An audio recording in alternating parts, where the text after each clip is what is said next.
Now for our story. Peggy Douglas, Aunt Mary's pretty niece, and her friend Jane Plummer, who lived next door to the Lane farm, had just left Dr. Lewis's office in Wakefield, where Jane had gone to have a routine checkup.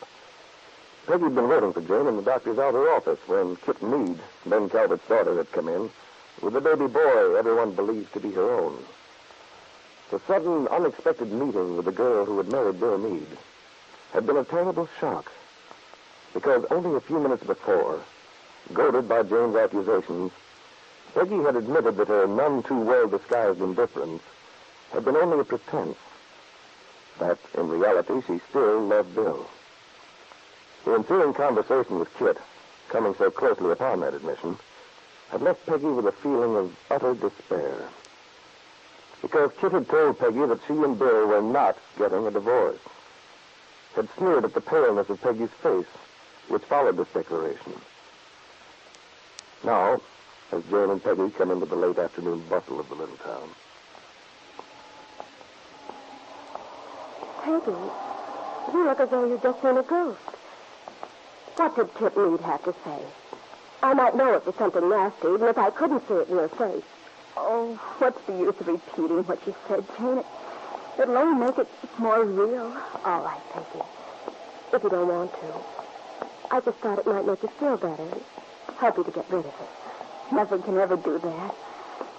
I just don't see how anyone could be so unspeakable. Kit Meade is capable of anything. She couldn't surprise me if I found her in the midst of cutting a person's throat. It's just about what she does anyway, in her own way. Oh, well, I ought to know better than to let anything she says bother me, but it's so hard when I think. I know. Darn it, I wish there was something I could do. Oh, but there isn't, Jane. There's nothing anyone can do. Except me. Look, Jane, if you don't mind, I'm not going home with you. There's something I have to do. But Peggy, I can't explain now, Jane. You just go on back to the car. I'll see you tomorrow. But how do you get back home? Don't you want me to wait? No, really, Jane. Don't worry about me. I'll be perfectly all right. Okay, if that's what you want. And Peggy, I'm terribly sorry you're so unhappy. Thanks, Jane. Well, call me tomorrow. Sure now. Yes, I promise. Goodbye, Jane. Goodbye. Jane Plummer walked back to her car. She was worried, baffled by Peggy's odd behavior, which she realized must have been caused by something Kit Meade had said. What could it have been, Jane asked herself. She remembered a short while ago, before she and Peggy had gone to Dr. Lewis's office, how she'd urged Peggy to be honest with herself, to admit that she was still in love with Bill Meade. Wanted her to promise that she would not do anything to ruin 3 lives. Peggy's, Bill's, and Dawn's.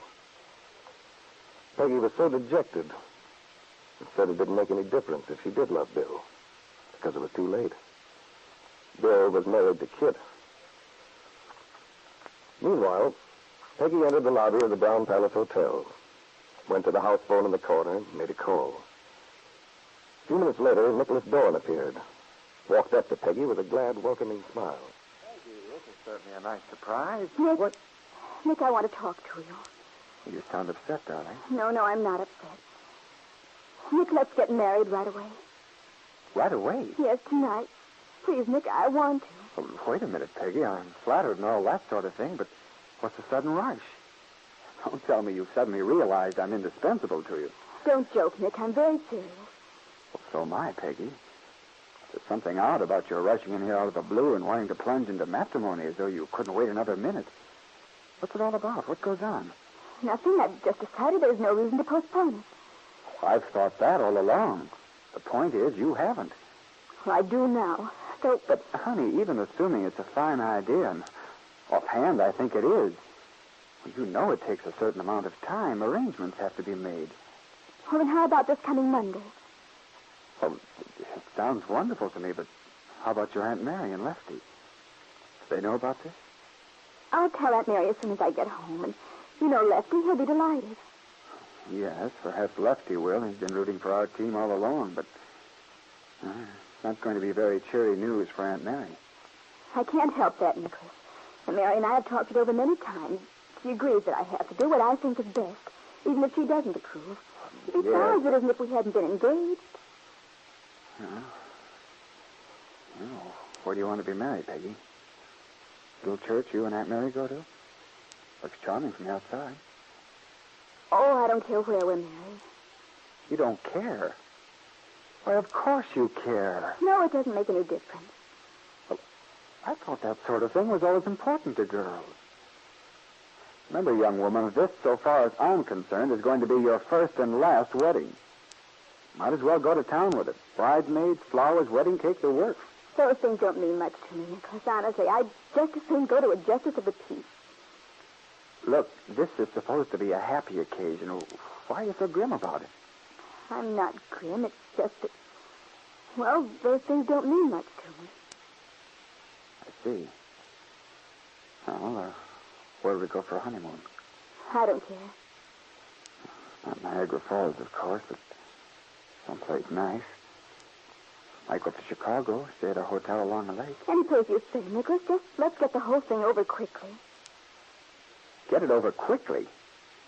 Peggy, you don't sound like an eager bride. You sound like it was something disagreeable.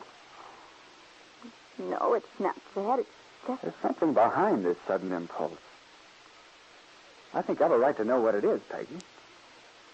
All right, Nicholas, there is something behind it. You remember what you told me a long time ago.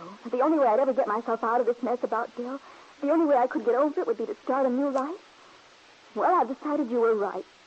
So I'd like to get married right away. Start building that new life we talked about. See? I saw Kit and Meade this afternoon. Kit and Baby. It wasn't a very pleasant meeting. I can believe you if she's everything I've She heard. made some very nasty implications. But I was still running after Bill. But I still hoped That witch. She ought to climb on her broomstick and fly away from here. Heaven help her if I ever run into her. Try to imply that I wanted Bill to get a divorce. And then she told me Bill isn't going to get a divorce. She and Bill are going to go on together. I hope you made it clear to her that you didn't give a hoot one way or the other.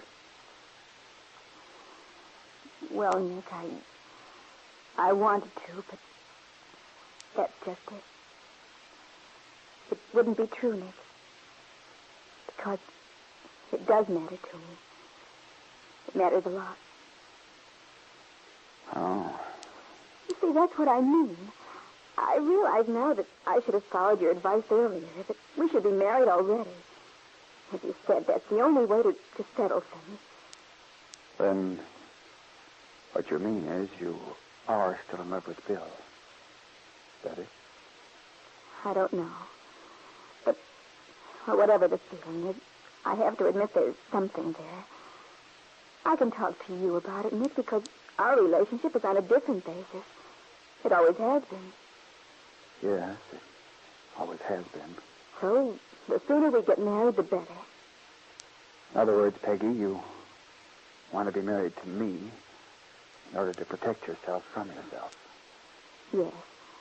The same way you want to marry me in order to put an end to the Julie thing. But I forgot all about Julie long ago. Afraid you have no idea how completely I've forgotten her. Well, I'm glad for your sake. But it really doesn't matter much, does it?